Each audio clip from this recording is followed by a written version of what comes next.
આજની રેસીપી મારી ગમી હોય તો એક લાઈક ને એક સબસ્ક્રાઈબ જરૂરથી કરજો। હાલો, જય શ્રી કૃષ્ણ। મારા કિચનમાં આપણું હાર્દિક સ્વાગત છે। આજે આપણે ડુંગળીનું ભરેલું એકદમ મસ્ત શાક મસાલેદાર બનાવીશું। ને સૌ પ્રથમ આવી રીતે આપણે 4 કાપા પાડી અને ડુંગળીને તૈયાર કરીશું। આવી રીતે 4 કાપા પાડી લેશું। એવી રીતે આપણે બધી ડુંગળીને કાપા પાડી લઈએ। અહીંયા આપણે બધી ડુંગળી તૈયાર કરી લીધી છે। એને તમારે જરા જરા જ કાપા પાડવાના, કર આપણે તરશું ત્યારે એ છૂટી પડી જશે। આ શાક ભાખરી, થેપલા, પરોઠા એની સાથે સરસ મજા આવે છે। હવે આપણે એનો મસાલો કરીશું। અહીંયા મેં ગેસ ઉપર એક પેન મૂકેલી છે। એમાં 2 ચમચી ધાણા ઉમેરીશું, 2 ચમચી તલ ઉમેરીશું, 1 ચમચી વરિયાળી ઉમેરીશું, 1 ચમચી આખું જીરું ઉમેરીશું।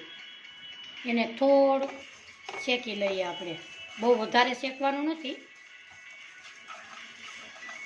આવી રીતે ધીમા ગેસે આપણે એને શેકી લેશું।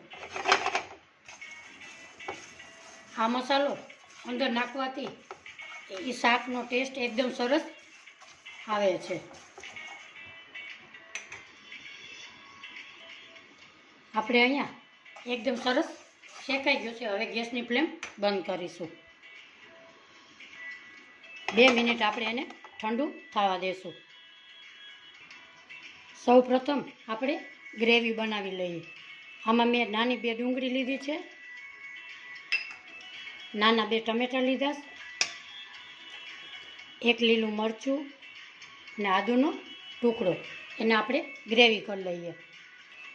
આપણે અહીંયા ડુંગળી ટમેટાની ગ્રેવી થઈ ગઈ। હવે આપણે જે આપણે શેકેલું હતું એ બધાની ગ્રેવી કરી લઈએ। એને પણ આપણે મિક્સર જારમાં પીસી લઈએ। આપણે અહીંયા સરસ એકદમ ફાઇન પીસાઈ ગયું છે। આની સુગંધ પણ એકદમ મસ્ત આવે છે।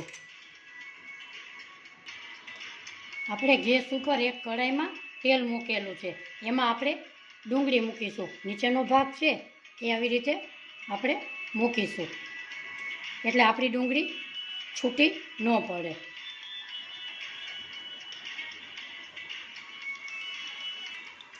બધી ડુંગળી આપણે તેલમાં મૂકી દીધી છે। હવે આને 1 મિનિટ આપણે હલાવવાની નથી। હવે આપણે ધીમે ધીમે આવી રીતે હલાવશું।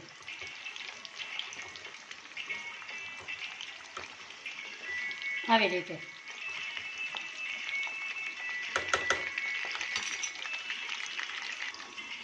ધીમે ધીમે આવી રીતે ડુંગળીને આપણે પલટાવી લેશું।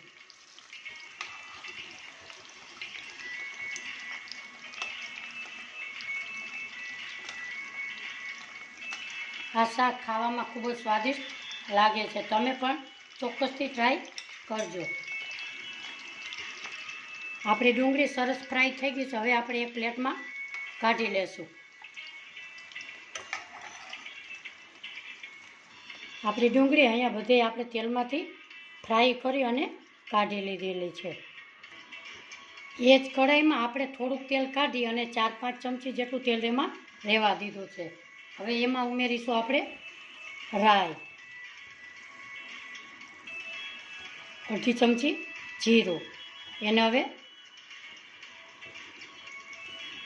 ધીમા ગેસે હલાવશું। આપણા રાઈને જીરું એકદમ તતડી ગયા છે। હવે આપણે ગ્રેવી ટમેટાની કરેલી હતી એ હવે ઉમેરીશું।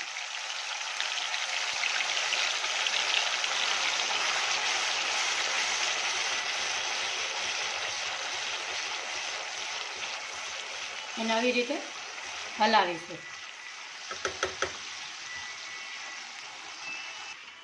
આપણે અહીંયા તેલ છૂટું પડી ગયું છે। હવે આપણે મસાલા કરીશું। સ્વાદ પ્રમાણે મીઠું,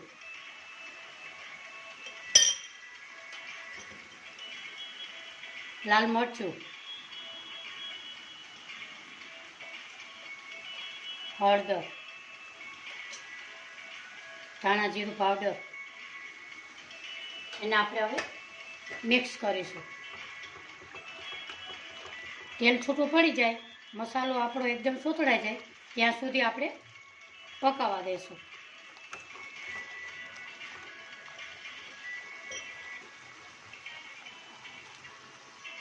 આપણું અહીંયા મસ્ત તેલ છૂટું પડી ગયું છે. હવે આપણે જે મસાલો બનાવ્યો હતો એ ઉમેરીશું.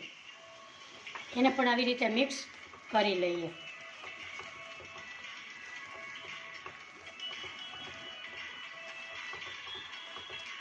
મસાલો અંદર મિક્સ થઈ ગયો. હવે આપણે ઉમેરીશું એમાં થોડું પાણી.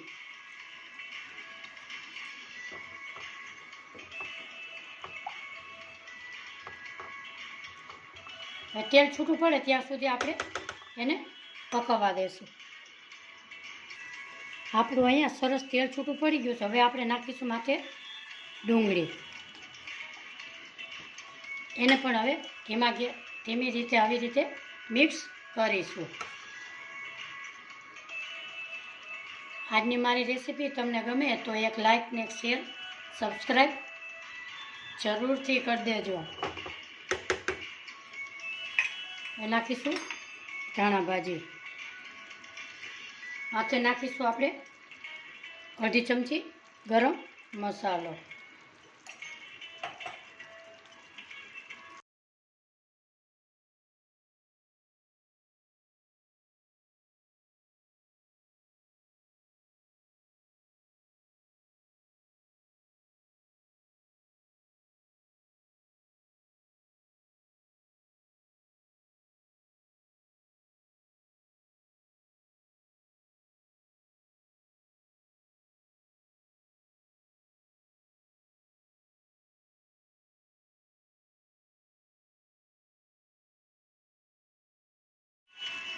આપણું શાક સરસ મસ્ત થઈ ગયું છે. આપણે હવે સર્વ કરીશું.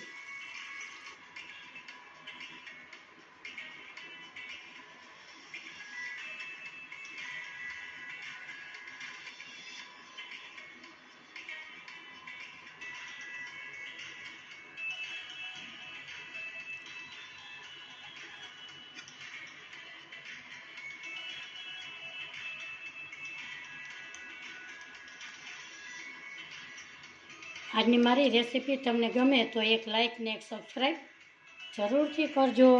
ફરી મળીશું એક નવી રેસીપી સાથે. આવજો.